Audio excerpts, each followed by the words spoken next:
Oui, bonsoir. C'est un nouveau défi pour Bastia. Après avoir passé l'obstacle Benfica, le Sporting s'attaque une nouvelle fois à un club prestigieux, le Steaua Bucarest, champion d'Europe en 86, finaliste en 1989, 19 fois champion de Roumanie, dont les 5 dernières saisons. Mais à ce palmarès plutôt élogieux, c'est vrai, il faut opposer un gros point noir, et c'est l'actualité récente, la défaite subie à Paris en préliminaire de la Ligue des Champions. C'était donc au Parc des Princes. Jean-Luc Haribar avec nous pour commenter ce Steaua Bucarest-Bastia. Bonsoir Jean-Luc. Bonsoir Vincent. Alors c'est vrai que, et on le sent bien ici, la cicatrice n'est pas encore refermée. Est-ce que ça peut jouer en défaveur des Corses ce soir ? Alors ça, c'est certain que pour les Roumains, c'est quelque chose qu'ils ont très très mal avalé. On les a même accusés ici d'avoir été achetés, c'est dire. C'est une véritable humiliation qu'ils ont le sentiment d'avoir vécu à Paris. Alors maintenant, dans quel état d'esprit sont les Roumains ? On en reparlera tout à l'heure, mais depuis ce fameux match à Paris, ils ont inversé la tendance totalement en étant très très brillants en championnat, en gagnant tous leurs matchs. On en reparlera encore. Et ils ont aussi passé un nouveau tour de Coupe d'Europe. Alors je pense que de toute façon les Bastiais ne vont certainement pas reconnaître cette équipe roumaine qui était au Parc des Princes et qui était passée complètement à côté de son match. Opposé précédemment au Steaua, c'est-à-dire Strasbourg, c'est-à-dire Monaco par 2 fois, Nantes et Montpellier, se sont tous qualifiés contre le Steaua. Et la dernière raison, je dirais, c'est que le match retour aura lieu à Furiani, et ça c'est quand même plutôt confortable. Oui, ce qui conforte les Roumains dans leur idée de jouer un véritable match revanche. C'est vrai que les Français ont toujours bien réussi contre le Steaua de Bucarest, et ces Roumains du Steaua et ces Corses de Bastia viennent de pénétrer sur la pelouse du stade Gensha, accompagnés par M. Wojcik, l'arbitre polonais de ce Steaua Sporting, donc 16e de finale aller de la Coupe de l'UEFA. Le stade n'est pas plein, il peut accueillir 30 000 spectateurs, il y en a à peu près 20 000, 25 000. Oui, c'est curieux d'ailleurs pour un match aussi important, pour une revanche franco-roumaine. On s'attendait à un stade mieux garni. En tous les cas, on voit l'échange des Fagnons et des Bastiais qui vont jouer, ils l'ont déjà fait par le passé quelquefois, dans une couleur jaune assez inhabituelle. Avec un capitaine qui sera donc ce soir Wilfried Goel. Wilfried Goel est donc titulaire, c'est le choix de Frédéric Antonetti. Et roumaine qui sera à Paris, qui sera en France en juin prochain pour disputer une nouvelle Coupe du Monde. Puisqu'on parlait des capitaines, on peut donc développer le reste des 2 équipes alignées par les 2 entraîneurs respectifs. On commence par le Steaua, Jean-Luc. Et c'est vrai que du côté de Bastia, une seule petite surprise, on en parlait, donc c'est la présence d'entrée de Wilfried Goel. Oui, ça c'était l'incertitude. Pierre le duo, Siliac et Wilfried Goel. Et la première alerte pour Eric Durand avec cette frappe lointaine et un arrêt qui va mettre en confiance le gardien corse. Comme l'appellent les Anglais, Christian Chokoyou, qui portera lui le numéro 9 et qui a 22 ans, Marius Lakatos ayant 34 ans. Lui. Là aussi ça a été bien coupé. Mais le ballon va revenir dans les pieds corses avec encore une fois une tête qui va raser la transversale, c'est celle de Sébastien Pérez. Allez, on revient sur le but du Steaua avec Etamé, encore une fois très actif depuis le début. Il a mis Goel et arrêt déterminant décisif de Ritli. C'est décisif.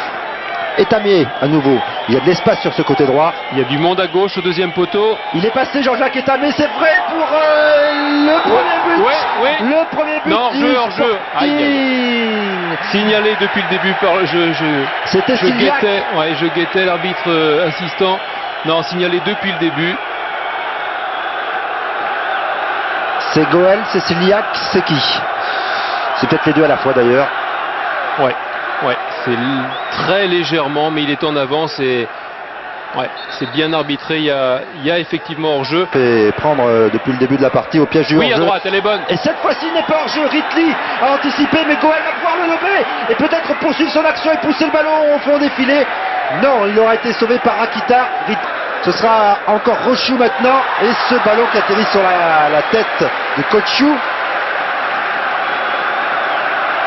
Dans les mains. Bon pivot, bon crochet, attention à lui. Lakatos, il est passé. Ce ballon n'est pas sorti et il y a une tentative très spectaculaire de Kociu. Goel et un défenseur roumain. Je crois que c'est Mattei. Adrian Mattei, un des joueurs expérimentés de cette équipe roumaine. Avant de revenir à Paris, Jean-Luc, eh bien on peut dire que c'est une bonne première période du Sporting Club de Bastia face au Steaua Bucarest. Il faut maintenant aller plus loin, il faut marquer ce but, ils en ont la possibilité, les Corses. Oui, exactement. Ce qu'on peut retenir de ces 45 premières minutes, c'est que Bastia a pris le match par le bon bout. Ils ont fait exactement ce qu'il fallait, ils ont subi les premières minutes, ils sont très bien revenus après, ils ont cadenassé le jeu, ils se sont créés les meilleures occasions, même s'ils ont souffert un petit peu en fin de première mi-temps. Eh bien oui David, effectivement retour ici au stade Guncea, le stade du Steaua Bucarest, situé dans la banlieue, proche banlieue de la capitale roumaine. 0-0, c'est donc le score entre le Steaua et le Sporting Club de Bastia après les 45 premières minutes. Cette humiliation, ce terrible match de la honte à Paris, parce que en championnat quand même ils ont fait fort, puisqu'ils ont gagné leurs 4 matchs depuis en championnat avec un goal average de 15 buts marqués contre 4 encaissés, c'est-à-dire une moyenne de 4 buts passés par match. Alors c'est dire s'ils ont bien redressé la barre, et en plus ils ont fait un match nul et une victoire contre Fenerbahçe qu'ils ont éliminé avant de retrouver Bastia. Alors donc justement cette équipe de Steaua qui s'est bien battue. Et ce ballon est rendu à Bastia. Il y a De Gerville qui s'est appuyé sur Jurietti. De Gerville à nouveau qui va chercher une solution peut-être. Il va préférer déborder. De Gerville est son pied gauche. Encore une fois un ballon qui rebondit devant le but. Et très bonne intervention de Ripley avec beaucoup d'autorité pour s'appuyer sur Siergiewski. À nouveau Jurietti qui va peut-être pouvoir redonner. Elle est bonne. Ah, Siergiewski, la frappe du pied gauche. Et encore une fois impeccable. Ripley. Ah, on l'avait pas vu comme ça contre le Paris Saint-Germain, ça c'est certain. Ah, il a dû être vexé par ce que j'ai dit tout à l'heure. Et ça permet à Etamé d'enchaîner. Bon ballon ça pour Signac qui est revenu pour empêcher peut-être l'ouverture du score. Ouais. Mais ça a bien failli payer. Et on salue les supporters corses une nouvelle fois qui sont là avec leur drapeau pour faire du bruit. C'est eux qu'on entend là. Résultat en faveur du Sporting. Oui, mais ils sont à l'aise aussi, hein, les Roumains à l'extérieur. Ils ont pas souvent fait la différence chez eux. C'était le cas notamment contre le CSKA Sofia. Ils avaient fait 0-0 chez eux. Oh, Jean-Luc, regardez ce qui se passe. Le tournant de la partie, Lakatus qui vient d'être bousculé dans la surface de réparation. Et l'arbitre. Ouais. Il n'a pas hésité une seule seconde. Monsieur Wojcik, il a désigné le point de pénalty. Et ouais, c'est terrible, c'est ce qu'on disait tout à l'heure, et c'est sur ce ballon qui est prolongé de la tête, avec beaucoup de métier. Il suit du regard le ballon et il n'a pas vu Lakatus. C'est pas si évident quand même. Frédéric Mendy qui fait pas grand chose, et Marius Lakatus avec beaucoup de métier. Je dirais que c'est un pénalty obtenu grâce à son métier, à son expérience. Et on va voir l'arbitre assistant. Que dit-il l'arbitre assistant? Qui semble-t-il avait levé son drapeau. Décision difficile à prendre. Oui, il revient sur sa décision. Et Frédéric Mendy qui se signe, Jean-Luc. C'est beau ça, oui. Finalement, il y a une justice parce que Bastia qui domine de la tête et des épaules ce match, qui se crée les meilleures occasions et qui prend un pénalty qui était à mon avis injustifié. Parce que regardez, on le voit sur cette action en plus, il est en position de hors-jeu et il se laisse tomber, Mendy ne fait aucune faute et Dieu merci, l'arbitre assistant signale ce hors-jeu. Chaque année, le Steaua est pillé en quelque sorte, ses meilleurs joueurs, ses meilleurs jeunes partent et il disait qu'il faut toujours reconstruire, et même Dieu n'est pas capable de reconstruire assez vite. Le frère de Ousmane, le cousin d'Ousmane plus exactement. Attention ce ballon, encore une fois une trajectoire qui retombe. Non, le jeu c'est pas d'envoyer le gardien de but dans les filets, c'est le ballon qu'il faut envoyer dans les filets, monsieur. Une chandelle de chaque côté.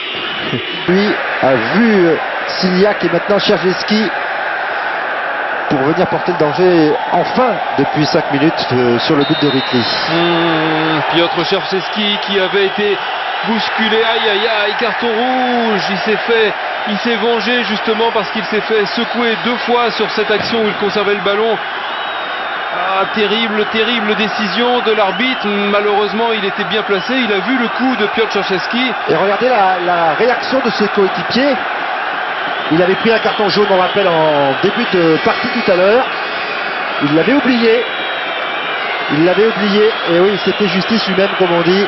Et deuxième tournant de cette partie. Les Bastiais vont jouer à 10 maintenant face à 11 Roumains en colère. Ah oui, dommage.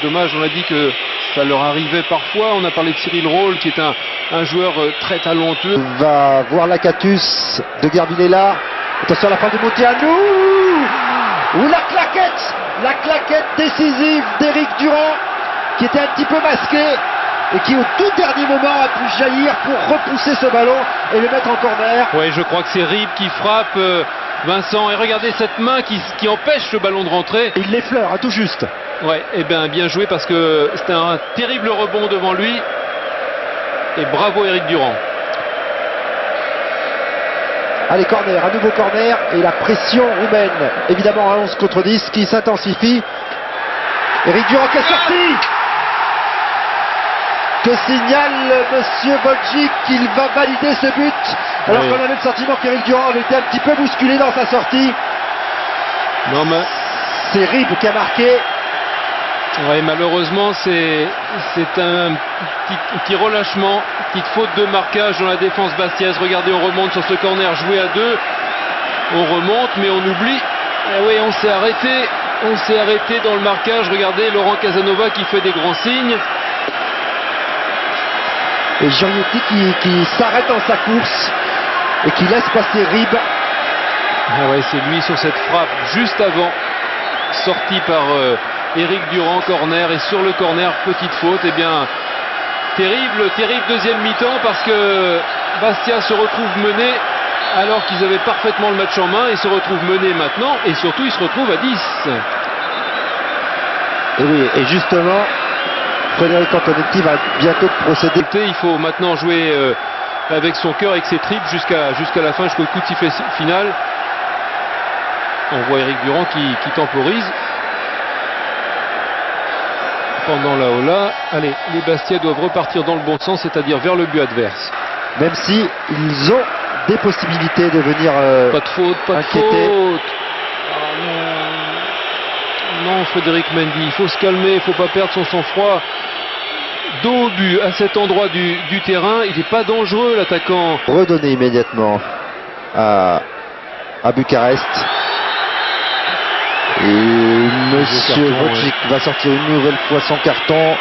C'est pour Faye, Mamadou Faye, qui vient de rentrer. Ouais, tacle retardement. Mamadou Faye. Heureusement d'ailleurs pour Bastia que cette action a été coupée par Monsieur Wojcik, parce qu'ensuite le ballon était bon à négocier. Encore inquiété Éric Durand. Et on laisse Pierre-Yves André. Attention, corner à jouer à 2. Mounté à nous contrer. Allez, il faut la donner vite devant à Pierre-Yves André. Elle est bonne. Il est parti derrière de son camp. Pierre-Yves André qui va pouvoir venir défier Rekkamp. Il est tout seul, hein. Alors il y a De Gerville qui vient à la rescousse. Oh, la rescousse au deuxième poteau. Il l'a vu, Pierre-Yves André. Et Ritli qui pour la première fois de la partie a failli se trouver. Dernière minute. Et ce ballon va revenir dans les pieds de Rekkamp. Ah, ils auront tout tenté jusqu'au dernier moment. Mais c'est terminé. Le dernier coup de sifflet de Monsieur Wojcik pour une défaite du Sporting Club de Bastia. Mais rien n'est remis en cause, Jean-Luc. Il faut être positif et optimiste. Oui, il faut être optimiste parce qu'il reste une deuxième manche. Ils n'ont perdu qu'un 0. Les Bastiais, ils ont des circonstances atténuantes sur la deuxième mi-temps parce qu'ils ont perdu un joueur. Mais je dirais que c'est quand même un cruel scénario pour les Bastiais, parce qu'ils avaient le match en main pendant une heure. Ils s'étaient créés les meilleures occasions. Encore une fois, on peut que déplorer leur manque de réalisme. Et alors, ils perdent un 0 et puis ils perdent aussi Piotr Czercheski pour le match retour. Et ça, c'est un coup dur. Mais enfin, tout est à faire, tout est à refaire au stade de Floriani.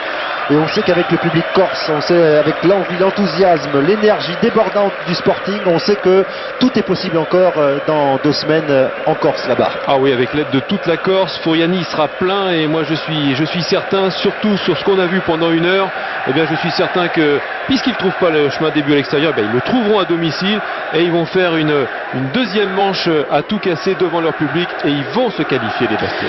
Eh bien on attend ça donc avec impatience. Le match retour dans 2 semaines, ce sera également sur le kiosque avec vous. Merci Jean-Luc Haribard, à très bientôt. À bientôt. Et on va revenir à Paris rejoindre David Cosette, défaite du Sporting d'ici à Bucarest.